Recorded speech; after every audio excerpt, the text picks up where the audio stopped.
Venice in the 1700s was a city of fading power and enduring spectacle. By this century, the Venetian Republic had ruled itself for more than 1,000 years. Its population hovered around 140,000 people.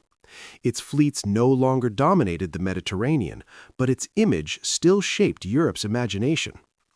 In this video, I use modern AI tools to bring historic paintings, engravings, and prints to life, allowing us to shift perspective, change camera angles, and move through the same scenes in ways their original artists never could. By stepping inside these artworks, we can watch Venice breathe again. First, I want to talk. This view shows St. Mark's Square. This view shows Piazza San Marco in the early 1700s, opening wide toward the lagoon. By the 18th century, this was the symbolic heart of Venice. The stones underfoot are smooth from centuries of processions, crowds, and ceremonies. In the foreground, visitors walk beneath arcades. In the midground, merchants, clerics, and officials cross paths. The Basilica of San Marco rises behind them, its domes and mosaics shimmering in the damp light. The Campanile towers above everything, rebuilt several times after lightning strikes and fires. Daily life here is loud and layered. Footsteps echo, pigeons scatter, bells ring the hours. Vendors sell sweet pastries and strong coffee, a fashion spreading fast through Europe. But tension is never far away. Pickpockets work the crowds, political gossip travels quickly, guards watch closely, especially during festivals. This square mattered because it displayed the authority of the Republic. Every visitor passed through here, every foreign ambassador was judged here. Later centuries would reshape it. Napoleon would call it the finest drawing room in Europe. Remarkably, this space survives almost unchanged today, still hosting the same slow rhythms of movement. This view shows the Basilica of San Marco. This view shows the Basilica of San Marco seen closer now, its facade crowded with arches, columns, and golden mosaics. By the 1700s, the church was both a place of worship and a treasury of empire. The surfaces glow. Marble taken from Constantinople mixes with Byzantine designs. Horses of bronze look out over the square. Inside, candle smoke hangs low, and gold tiles catch even the smallest light. Worshippers move quietly. Priests chant. Tourists, then as now, stare upward in awe. But the basilica also reminds Venice of old triumphs. By this century, those victories are long past. The Ottoman Empire has replaced Venice as a dominant Eastern power. Still, San Marco mattered because it told a story of continuity. Venice ruled not by kings, but by tradition. Restorations and reinforcements followed earthquakes and flooding. Today, the basilica remains one of the most visited churches in the world, standing against the rising water. This view shows the Doge's Palace beside the water, its pink stone glowing softly.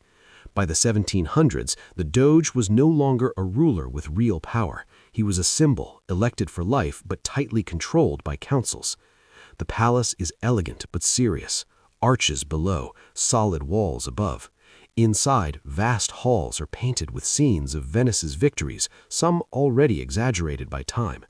Officials move through corridors, messengers carry sealed documents, decisions are made quietly behind closed doors. There is tension here, fear of betrayal, fear of dissent. The Council of Ten watches closely, especially after conspiracies like the one uncovered in 1310. This building mattered because it held the machinery of the Republic. Law, justice, and secrecy lived here. After the fall of Venice in 1797, Napoleon stripped the palace of its political role. Today, it stands as a museum, its power frozen in stone.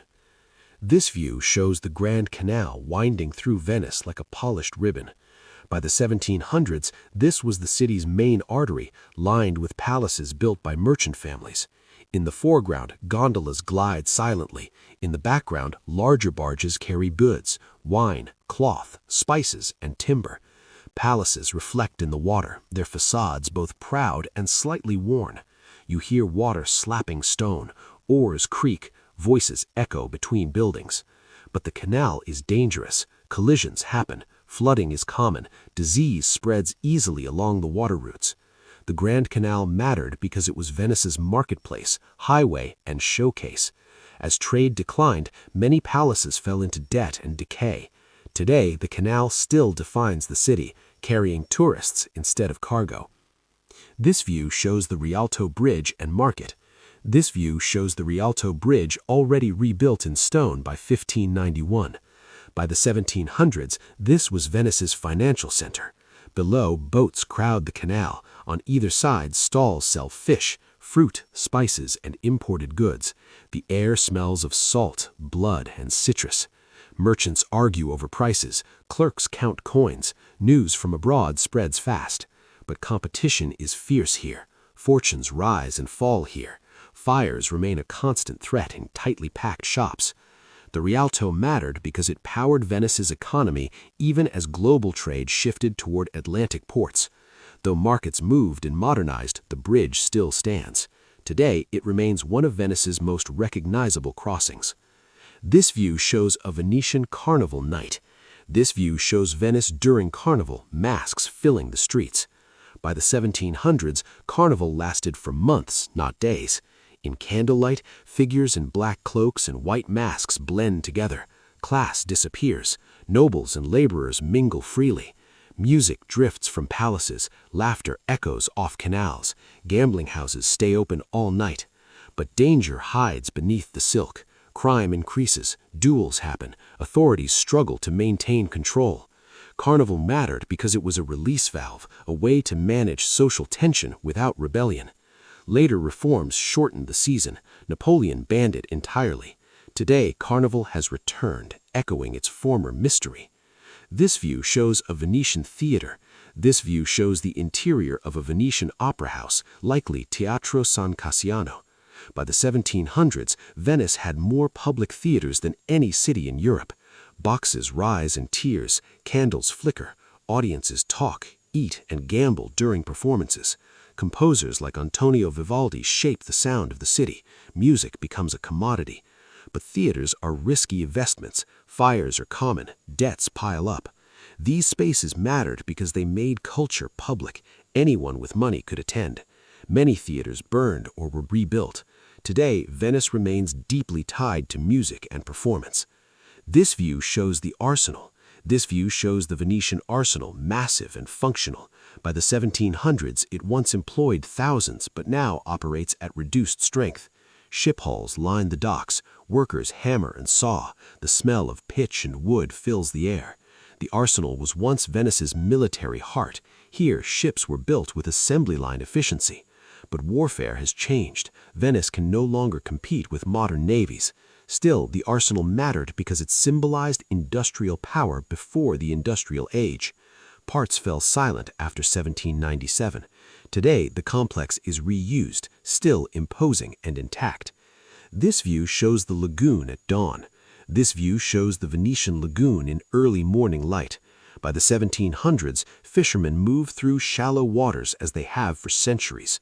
The city floats behind them. Church towers rise from mist. The water is calm but unpredictable. Storms threaten. Tides rise. Engineers constantly fight erosion and flooding. The lagoon mattered because it protected Venice and slowly endangered it. Modern barriers now attempt to control what nature once ruled. The struggle continues today. This view shows Venice's quiet decline. This view shows a quieter Venice, less crowded, more reflective. By 1797, the Republic collapses under Napoleon's advance. The Doge abdicates. Independence ends. Buildings remain. Traditions linger. Power disappears.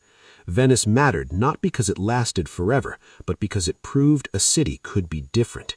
Today, walking these streets feels like stepping into a preserved memory. Venice in the 1700s feels close because so much still stands. With AI reconstruction, we are not just looking, we are moving, pausing, and noticing details once locked in paint. If there's another city, moment, or scene you'd like to explore this way, let me know in the comments. Again, thank you so much.